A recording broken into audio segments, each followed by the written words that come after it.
ka-journey. Magandang gabi po sa inyo lahat. At nakikita nyo kami ko lang ngayon nag-vlog. Tatlo lang kami kasi wala sila mama. Tulog na sila. Ano sila sa baba? Tulog na sila. Kami yung inatasan ngayon mag-vlog kasi daw gusto may pakaramdam ni Papa ngayon. At baka bukas magpa-check up sila kasi nga sumasakit na naman yung tagiliran niya mga ka-journey. Kaya kami na. So ngayon, ang vlog namin ngayon is kwentuhan. Yup. Ganun, mga kwentuhan. So ngayon, papakitid namin sa inyo mga ka-journey ang balita sa aming magkakapatid. So muna kay Yasho kasi si Yasho lapit na siyang Gomora Bells paalis ng Bulacan. Kasi mga ka-journey may hindi maganda nangyari sa kanya rito. Ano siya eh, kumbaga sa school niya nambully siya. Hindi ba pinagsisilasan ka ng classmate mo? Kaya parang syempre nakakatakot naman yung mga ka-journey kasi ang dami nagsasabi rito na banta-banta, mga ganun, mga kabataan niya. Pinagsisilasan na kasi mga ka-journey kasi Gwapo raw patikit siya. ako sa babae. Yak! Matinik yarn. Ayun, pinagsisilasan siya kasi nga yung classmate niya may katipan. Bato, girlfriend at boyfriend. Babata pa niya. No, journey ba? Ayun, siya, kaibigan niya ata yung girl. Kaya, pinagsisolosan siya. Nakakatakot namin kasi sabi dito sa Bulacan, mga cause of ng bulihan, bugan. Nauuwi Yun, sa saksaran. na uuwi? Wala nga. Cause nga, di ba, be? Ano, tawag doon, kumbaga, pinagmumula ng dito, o gulo, yung ganun daw, selos. Siyempre, mga ang bataan ngayon, hindi na rin nakokontrol yung emosyon nila, kaya Balik na ako. kakagulo. Tulad ng mga nangyayari naman sa mga balita, mga nababalita kayo nagsasaksakan, babarilan, tama ba yun? Mali yun! Hindi. Kasi siyempre, buhay ng tao yung inaagaw nyo, mga kabataan ngayon na hindi na talaga kayang limitahan yung mga sarili. Buhay yung kinukuha nyo. Hindi magandang gawain. Gadgets nila. Kaya ayun siya is nagbabalak siyang umuwi. Hindi siya nagbabalak mga kadeli kasi totoong uuwi na talaga siya sa Manila. So, babay sa'yo, be. So, doon na siya mag-aaral kung papayagan siya nila mama. Kasi nagpaalam na siya nakaraan. Alam ko, pinayagan na siya. Pinayagan ako, nakaimpakan Eh, nila. nakain-pake na nga yung mga gamit niya mga kadeli. Kumbaga, kami na lang talaga may iwan dito. Kami mga babae. Tapos na lang kami babae rito ngayon. Hindi, pero alam ko, uwi si Kuya Dudong. Babalik at hindi pa naman siya sure kasi alam ko August. halos na kasi yung girlfriend niya mag-ibang bansa na. So, hindi na sila pwede magsama. Kaya uwi si Kuya Hindi na si Kuya dito. Hindi na siya titira doon sa Manila. Baka hindi na siya titira doon kasi doon siya tulog sa ate ko eh. So, kung wala ng girlfriend niya, babalik na siya rito. Kapalitan ko siya mga. Pero baka hindi pa naman yun totally sure. Hindi man pa kung nako-confirm na dito yung talaga siya titira sa amin. So baka kami na lang talaga may iwan dito kasi transfer na siya. Alam mo mga ka-journey, mga buli-buli na yun, hindi talaga maganda yun. Kasi nangyari rin sa akin yun, no? Way back, I'm elementary student. Kasi mga siguro grade 5 to 6 yun, naranasan ko yung bully na yun. Naranasan ko yung kinukuhaan ako ng baon, ganyan. Ano yun? Grade 6 naman ako noon. Kasi share ko na lang din sa inyo paano nangyayari. Pare, recess time na namin. Eh ako, syempre, hindi ako sobrang babaeng tao ng kabataan ako. Hindi ako sobrang kikay, ganun. Kailan lang ako naging kikay nung nagdalaga ng ito na ako mag-ayos. Nung bata-bata ako is parang pagkabalalaki ako, kumilos.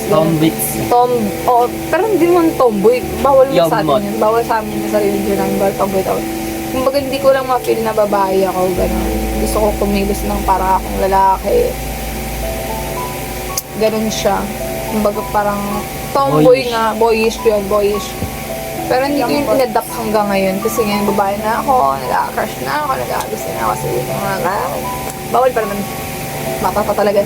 Yan, way back grade 5 ako, binubuli ako kapag recess time is kinukuhaan ko ng baon. Kapag di ko binigay yung baon ko, yari ako sa kanila, duduroan nila ako, sasaktan nila ako, sasabunutan nila ako. Kaya kapag naalala ko kapag recess time na namin, kapag recess time namin, pupunta na ako ng CR. Doon ako magtatago sa CR namin.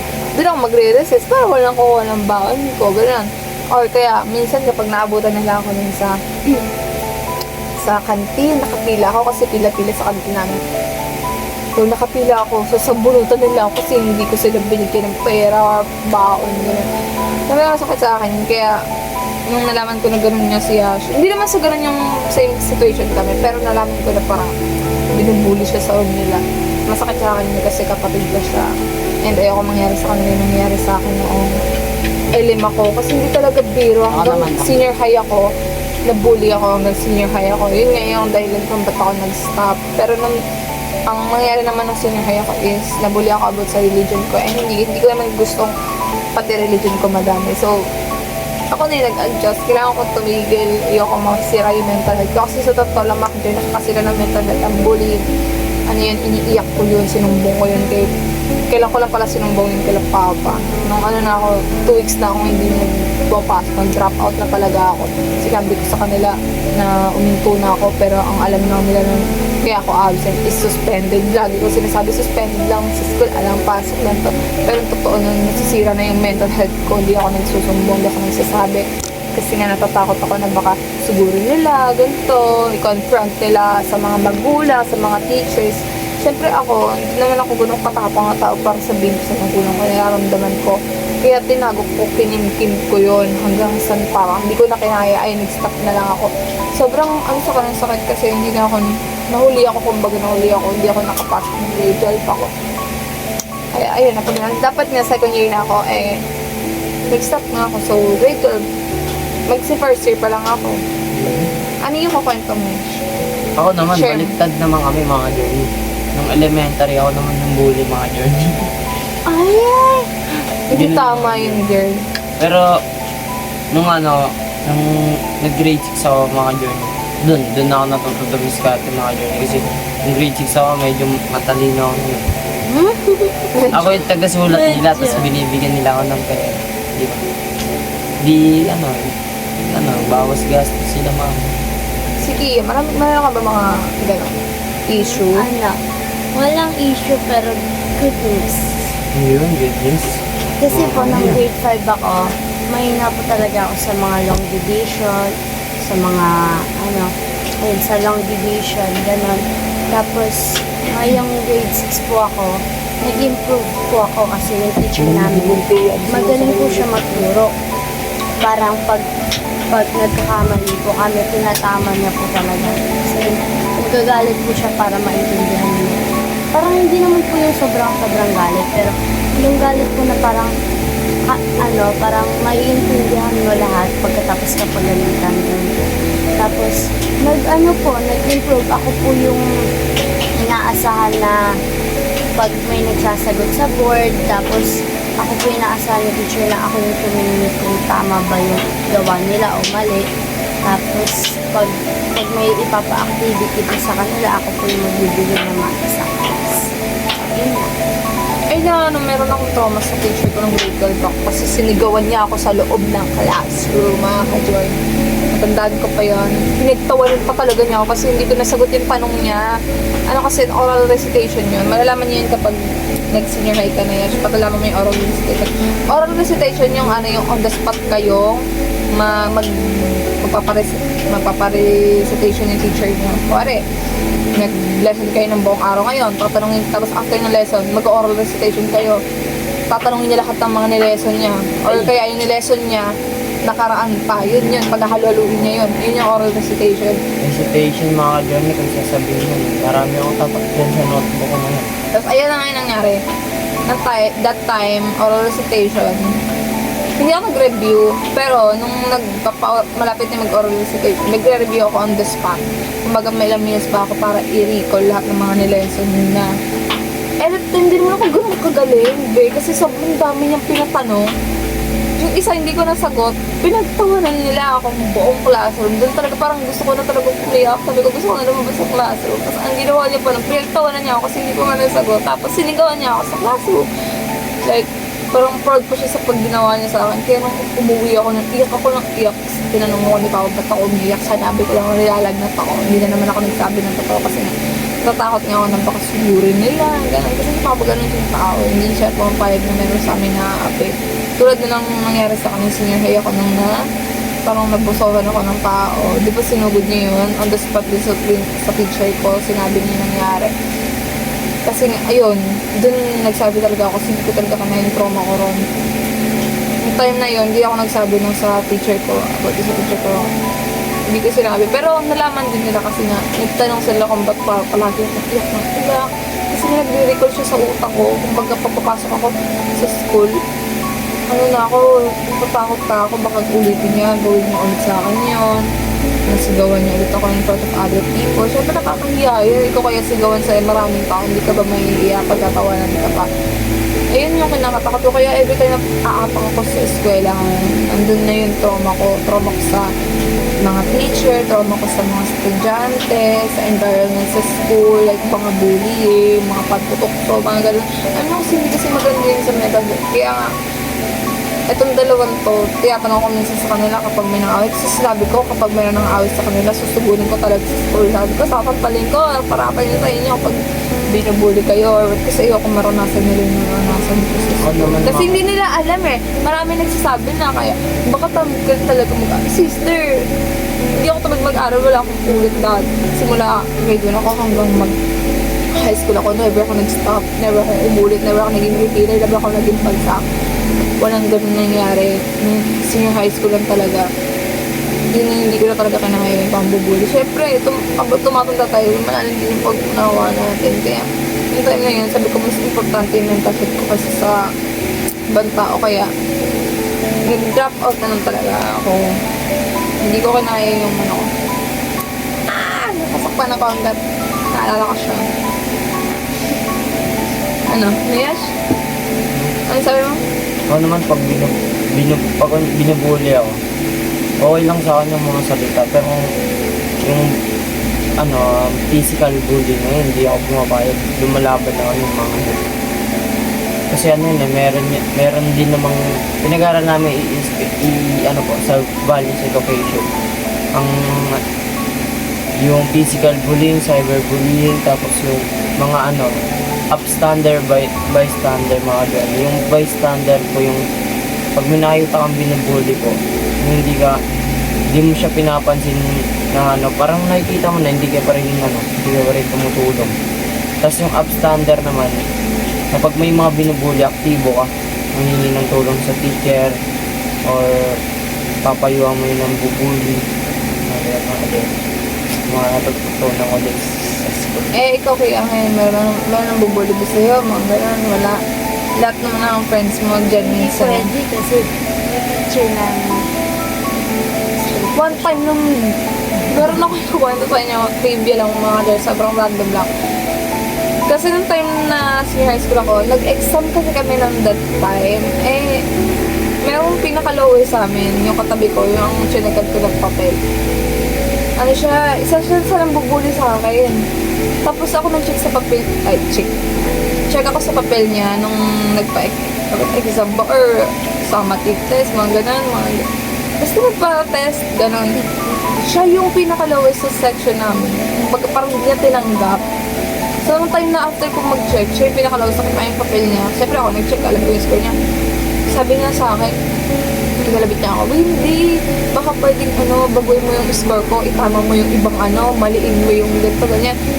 Sabi niya para daw mas mataas siya sa iba or mas nakakaangat siya sa iba. Sabi ko, mali naman yun, ang unfair naman sa amin yun kami. Ganito lang yung score, tapos bigla sa'yo, tataas ka, pag-level up ka bigla nang hindi mo lang pinaghirapan. Ang duduyain pa natin. Kako, hindi pwede, iba ganyan. Okay na yan, tanggapin mo kung ano yung nag-score mo. Tapos hindi niya parang hindi niya tinanggap yung sinabi ko. Nagalit siya noon. After ko magsalita, syempre, pumunta na ako sa iba kong kausap. Sinila niya yung buko, sinabulutan niya ako. Nagulat ako kasi akala ko okay na kami. Sinabi ko yung ganyan na bakit bawal. Nagulat ako, sinabulutan niya ako. Hindi naman ako pumapayag pa kayo. Sinasaktan talaga ako. Kumbaga, pag inunahan ako, gaganti ako. Pero never ako nung una sa ibang tao na manakit. Hindi ko naman ginagawa yun. Nung time na yun, inunahan niya talaga ako. Hindi ako pumayag, nasaktan ako. Sabi ko kahit mas malaki siya sa akin, chubby siya, malaman-laman siya sa akin kumpara sa katawan ko ng payatot. Pero mga ka-journey, nilabanan ko talaga siya. Sinabunutan ko talaga siya. Tapos kinuha ko yung tumbler ko. Eh, yung tumbler ko, matigas talaga yun. Sabi ko, kinawawa ko talaga siya kasi hindi ko tanggap na sinabunutan mo ako, girl. Hindi ko payag na saktan mo ako. Kaya kung ganun sa sarili ko. Kaya lumaban talaga ako kahit pa binubuli niya ako noon. Eh di nakita niya yung tunay kong pag-uugali kapag ako sinasaktan. Sinabunutan ko talaga siya. Tapos sabi ko, subukan mo. Ulitin mo pa sa akin yan. Ibabato ko to sa mukha mo. Alam kong mali yung part-time. Ayan, pagsabi ko na gano'n, parang nambanta pa ako. Eh kasi baka maulit. Baka bantaan niya ako or gawin niya ulit. Kaya ako na talaga yung sabi na, ulitin mo pa, ulitin mo pa. Anytime yung sobrang takot niya, hindi na talaga siya gumagalaw sa upuan niya. Kasi nga, akala niya siguro gano'n-gano'n lang ako kaya kailangan kong bulihin. Sige, patatay po kayong bully na, salita-salita, mga batuhan niya na masasakit yung salita sa akin. Pero yung physical, hindi naman ako papayag na physical na kayo. Kaya, sa mga kabataan siya na mga bata-bata pa, mga teenager pa ako, pero hindi na malayo na ako sa ganun eh. Malayo na ako sa gulo, malayo na ako sa buli-buli. Kasi nadaranasan ko yun, masakit yung part yun sa akin. Kaya mga bataan dyan na lagi nabubuli, tabugan, na mananakit, ganyan meron mga papanood, di mga sinasuntok, iba, physical talaga na Iba sinasakit. na kasi yung kabataan ngayon kaysa dati. Kaya, yun nga, sabi ko, huwag kayong masyadong iwas kayo sa gulo, ganun. Iwas kayo sa mga kaibigan na alam yung makakasama sa inyo. Walang patutunguhan. Kasi makakasama sa inyo yung mga ganong kaibigan. Dapat matalino kayo sa pagpili ng mga kaibigan niyo. Tsaka dapat hindi ganun yung pag-uugali. Bata pa kayo yung mga nagsisipag-aral pa kayo unang study ka. Kasi pag tandaan nyo, malalaman nyo kung gano'ng kahalaga yung pag-aaral. Mapapressure kayo sa edad ko nito mga journey. Ganto-ganto lang ako kasi nag-stop ako. Pero yung pressure sa buhay, grabe. Parang lumilevel up kada pagtanda mo. Kada nadadagdagan ka taon, nadadagdagan din yung pressure sa buhay mo. Parang inisip mo, hanggang dito na lang ba ako. Pero dahil meron naman, meron kami pananampalataya sa Diyos na sa Kanya lagi man titiwala. Hindi kami nauubusan ng pag-asa. Baga, meron kami, lagi kami sumasampantay or grateful kami sa lagi or sa araw-araw na buhay namin. So, mga ka-journey, sana may natutulong kayo sa vlog namin ngayon. At sa mga kabataan na nanonood dyan, sana meron kayo natutunan, meron kayo napulot na aral, na wag kayo mambubuli ng mga kabataan niyo, wag kayo mambubuli ng kahit sino, kahit matatanda. Kasi ngayon kahit matatanda, may bubuli na nila, pinagsasabihin nila ng masasakit sa salita. Hindi ba ganda yun? Masama yun. Kaya, ingat kayo sa mga sinasabi niyo. Ingat kayo sa bawat galaw niyo. Diba? Sama naman ako sa mga ganun kasi hindi nyo alam yung impact sa tao. Kung sa inyo magaan yun, sa ibang mabigat yun. So, hope you all guys learn we have ano yung sabi mo, Day? Hindi mo na talaga alam yung iniingit. So, hope you all guys na may natutunan kayo dito sa vlog namin o sa mga na-share namin kwento sa inyo. At sana huwag kayo magsawang manood sa aming mga vlogs at patuloy niyo pa rin pong supportahan sila mga papa sa aming YouTube channel. So ngayon sila ay nagpapahinga na kasi pagod siya kasi Papa is mismo nagpakaramdaman. Kaya pakabukas na sa check-up sila. So, good night na mga ka-journey. Salamat sa inyong lahat. See you on next vlog. Bye-bye!